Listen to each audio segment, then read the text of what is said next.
This is the Gen Y Leaders Podcast.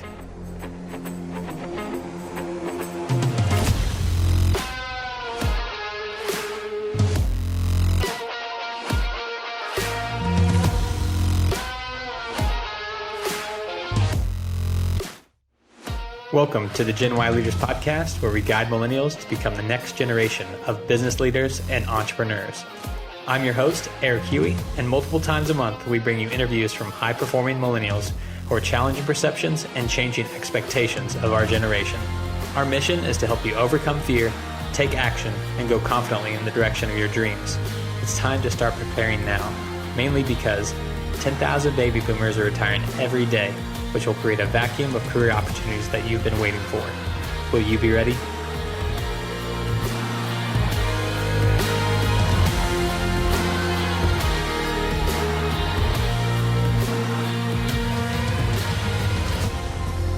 Scott, welcome to the Gen Y Leaders Podcast.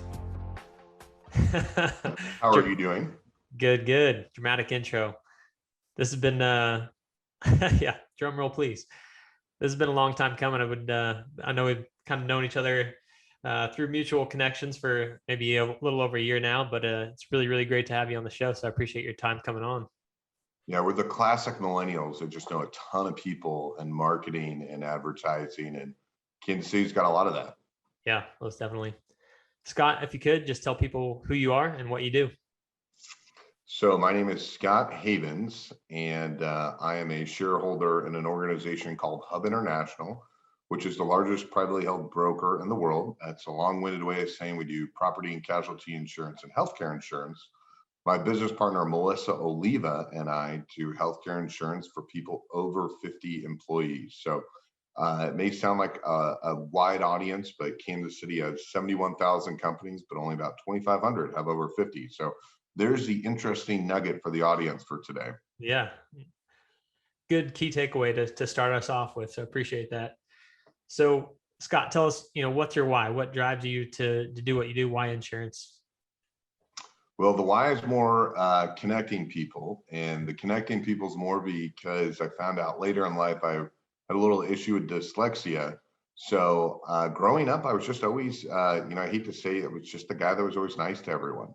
I'd love to tell you I have a moral compass of why you should be good to everyone, but I didn't know what was on the test or what I needed. And so, I just developed that coping mechanism, which played really well to help others. So, I would say I have a little bit of a high social IQ, but 99% of everything else, not so good at. And because of that, there's a recurring revenue stream that is with healthcare benefits that you need every year. So it's a way to build wealth and find other opportunities and businesses to work with and spend time with you, Eric, and have a great time. For sure. Yeah, I think the EQ, the emotional intelligence, is going to continue to be increasingly more important. I think that's been something that's lost in the workplace, and especially in those corporations of the certain size that you're looking for and whatnot. So you have cornered a good skill set, sir. So Scott, you've got the clout of a seasoned veteran, especially around Kansas City. Like, everyone knows you, everyone I talk to has you at the top of their peer group list. So, as an outsider looking in, you've built this huge network in Kansas City. So I guess, what's the mission? What's the purpose behind that? Well, thank you for the sponsorship. I paid you to say that. And so just send a check in the mail. Yeah, I think that's awesome. No, again, I'm not good at a lot of things, but I did, Mac, I think it's one of those things where you triple down on what you're great at and don't do anything you're not good at.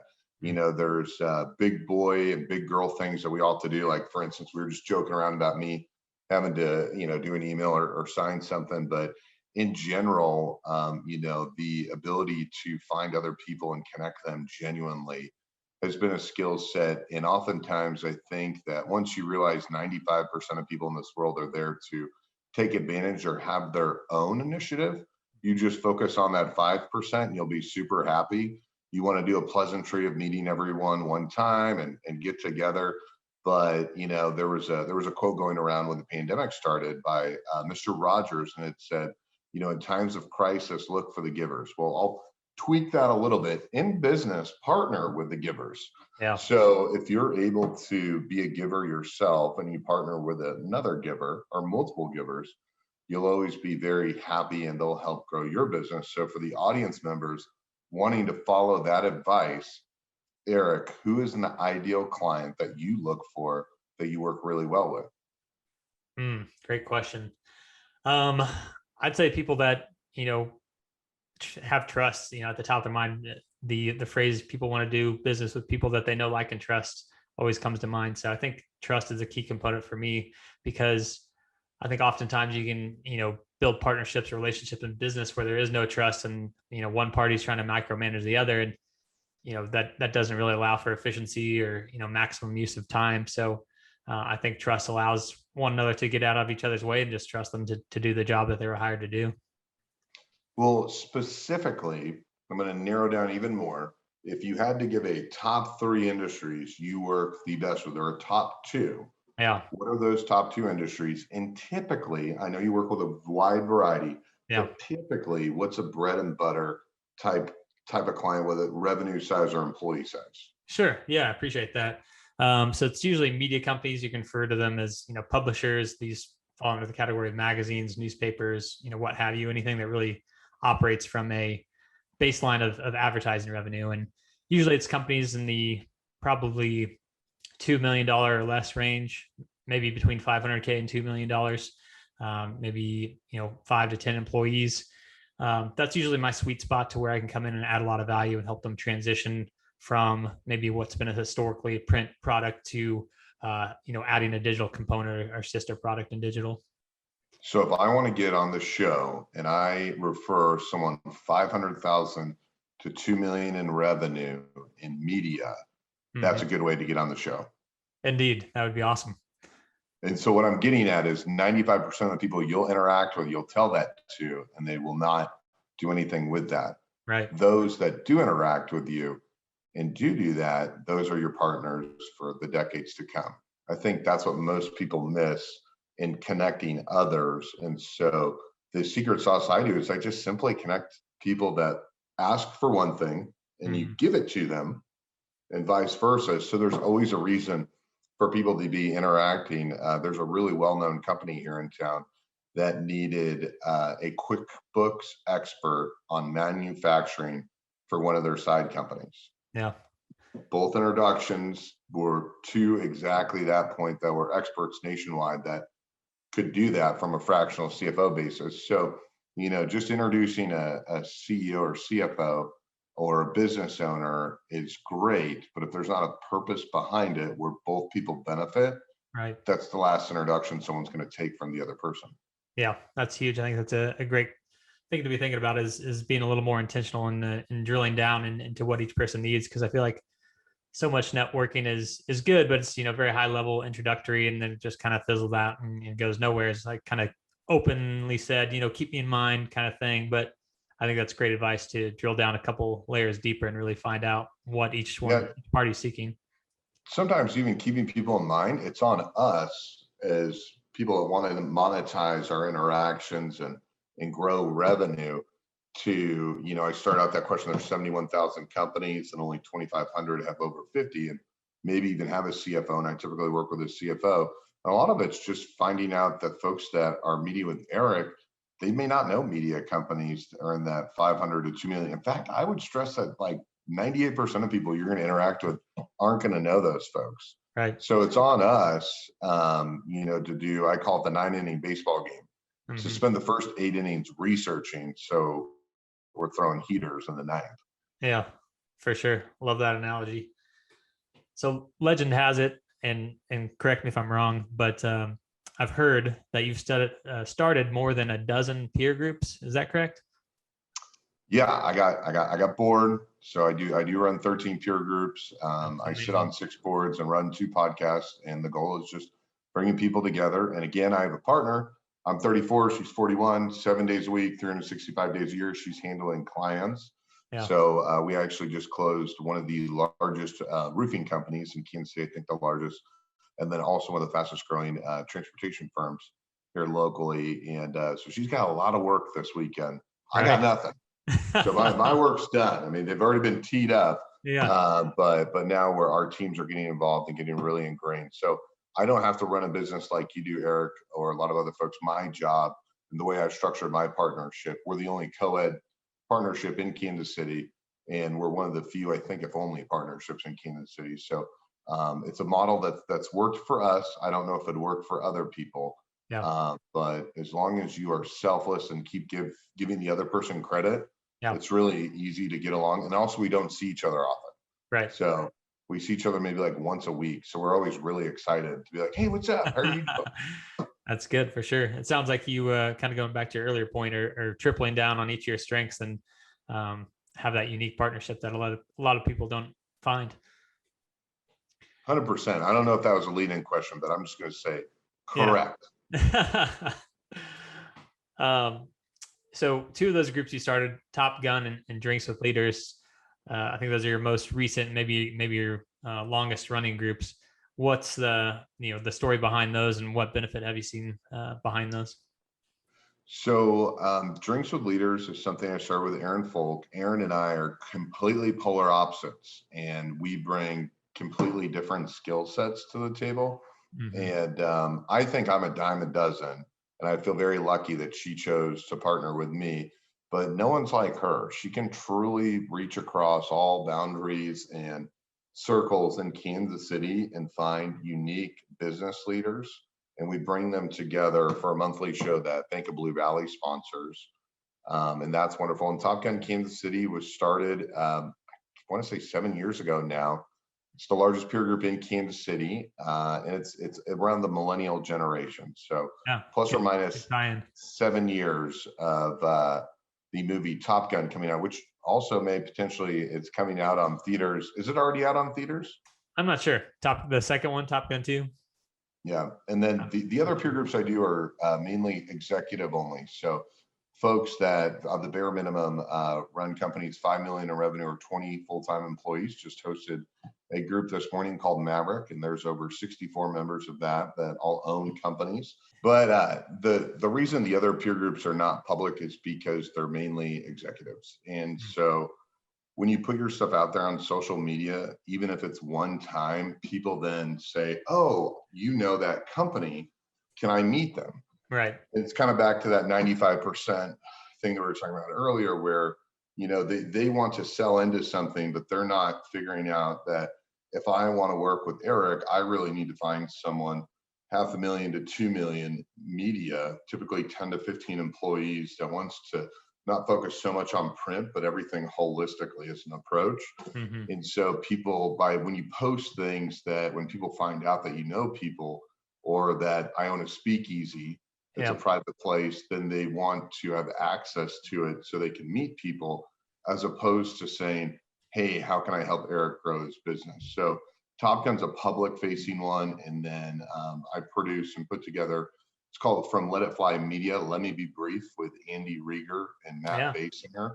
So it was boring COVID, and we were like, hey, let's put together the coolest brands in Kansas City. And then honestly, I think Andy and Matt are so talented that Chase McAulty of Charlie Hustle got a little intimidated calling them out. And but also Chase does a lot of things himself, and he had to ramp up for things going on actually with the Chiefs and things in Kansas City in general. So right now it's just Matt Basinger and Andy Rieger, and they do a phenomenal job with this show, Let Me Be Brief, and just super proud of that. And Emprise Bank is a sponsor for that. They've been a wonderful partner. But again, there's some public facing things that I do, but for the most part, I really like to trend downward because I have a 3 and a 1-year-old. And so I really want to get into coaching as they get older. Very cool. But for the time being, I'm enjoying networking and getting out and connecting folks. Very cool. Thanks for the background. So speaking of Andy Rieger, shout out to Andy. He was one of the very early guests on the Gen Y Leaders podcast. So appreciate him. And yeah, I couldn't agree more. He and Matt both have, some of the exciting companies in Kansas City that everyone always talks about. But I think it was Andy that said it. I think he referred to you on that podcast, maybe is where I heard it, as the worst salesman in the world. Can you elaborate on that and maybe how you've earned that title? So I'm horrible because typically people in my business will prospect 10 clients and try to win half of them. And my partner and I will prospect 300 and win 30 of them. And so we just listen. I think that's partnering with someone of the opposite sex. I think that I'm not saying men are all bad listeners, but I think sometimes we are. And I think if you just listen to what people are really wanting, and you solve the issues that they have that are problems, not saying selling them something, you're able to do it. And Andy's just super brilliant and super smart. And I was actually referencing him today with a company that owns a large dealership here in town. And we were talking about banks. I was like, man, Andy Rieger crushes banks. He knows how to negotiate. He's so smart at it. You should talk to him. And he does a phenomenal job. But also, not that I don't want to work with Andy's company, but I would, you know, we're very close in the same age, and I'd rather not work with people that I'm friends with, because I really want to grow with them over the next 20, 30 years in Kansas City. Yeah. And I just have so much respect for everything he's built, and Matt Basinger and the guys that Let It Fly, that I would, you know, I just want to be buddies. Sometimes you just want to be buddies and you don't want to work. For sure. And so those are just a great group of folks. But I truly, I think I'm the worst salesperson because I never try to ask them about business. But I think if you stumble across enough opportunity and someone mentions they have an issue, and you can really truly solve it, and that's what you do as a craft, I think that's where the secret sauce is. Yeah, wise words. I agree. I think it's good to set boundaries sometimes, and just have those friends that you can just be friends with and not have to always talk shop with and worry about to-do items and agenda items and all that jazz. There's a saying out there that it's all about who you know, but I've heard a competing idea that it's not so much that, but it's more about who knows you. Any insight as to either one of those come to the top of your mind? Who said that, and where's it coming from? I heard it on a podcast recently. I forget which one it was. Do you like it? What's that? Do you like that saying? Yes and no. I mean, I always try to see both sides of the coin. So I think both have their merit, and that it's kind of, being a marketer, I go to the mindset of you need both push and pull tactics. And that phrase of, kind of having both of those, both knowing people and having people know you is really probably the best secret sauce. 100% right. I was going to say, if someone from Kansas City said that, sounds a little egotistical, but the context is everything. But you're absolutely right. It is a little bit of both. So the best marketing is when you're not around and people are talking about you. Yeah. So, but then you have to flip it in that they think of you for the niche of why they're talking about you. Mm-hmm. So I have failed at this so many times that I do have a little bit of an idea. And so it's a very delicate balance of how you do that. You want to be known for the right things, but you don't want to be known completely for a business opportunity. So it's a little bit of a catch-22. No matter what you do, though, you will always be remembered for exactly who you are. So that's the hard part. So I'm lucky I do a lot of things wrong, do a couple things right, but for the most part, I'm just the guy that connects people. So the number one and pretty much the only reason people call me are two things. I'm trying to get a message out there, or I need a job. Not 1, 2, 3, 4, 5, not even the top 10 is, hey, I need help on healthcare benefits. So I've completely failed at getting people to think of me for what I do for a living. So I have to listen for the opportunity. So I would say that that's absolutely right. But the problem is you can never go away. Mm-hmm. And so I'm at a point in my career where I would like to start going away more, and hanging out more with peers and having more conversations like this, like you and I, Eric, where people were the same age, we share a lot of mutual friends, we're going back and forth, because I would like to spend the next 20 years working with the same people or similar people, and not consistently doing like on Monday I had 9 meetings. It was a lot. No kidding. And so it was, I usually don't do that. I really empathize now with folks that are internal and handling client needs. Mm-hmm. Mine were 5 back-to-back in the afternoon, which was weird. And then I had 3 coffees and a lunch. But those 5 were a little brutal, because then you're staying up late at night to get caught up, which is normal. A lot of people do that. But it's not healthy if people are taking 6, 7 meetings on Zoom a day. Right. They should not do that. Yeah, it's not sustainable long term, I don't think. Scott, we're about to close out here with a couple templated questions that I ask every guest. But before we do that, is there anything top of mind for you that you want to leave our listeners with as far as topic of networking or creating peer groups, anything like that? If you want, no, because I don't know if anyone's even going to dive into that. They're going to watch the show because they want to, because they're friends with you and they may or may not know me. So I'm going to flip it on you. So what is your favorite color? Great question. I'm going to go blue, I think. What is your guilty pleasure corporate pizza, and what's your off the market pizza that's local? Ooh. Corporate, I'll probably have to go Domino's, and then local. I don't know. I thought they might not be in business, but Papaquino's. I thought they maybe went out during COVID, but they had one location in Westport, one in Overland Park. If you could bring back a sitcom for one more episode, what would it be? Oh gosh, great question. I'm gonna say, I don't know. I think everyone was left. I didn't watch it religiously like some people, but I think a lot of people were left. I don't know if you'd really consider it a sitcom, a TV show. I'll reframe it to The Sopranos, because I feel like that left a ton of people hanging as far as what happened. What was your worst high school job, or maybe the one that was really hard?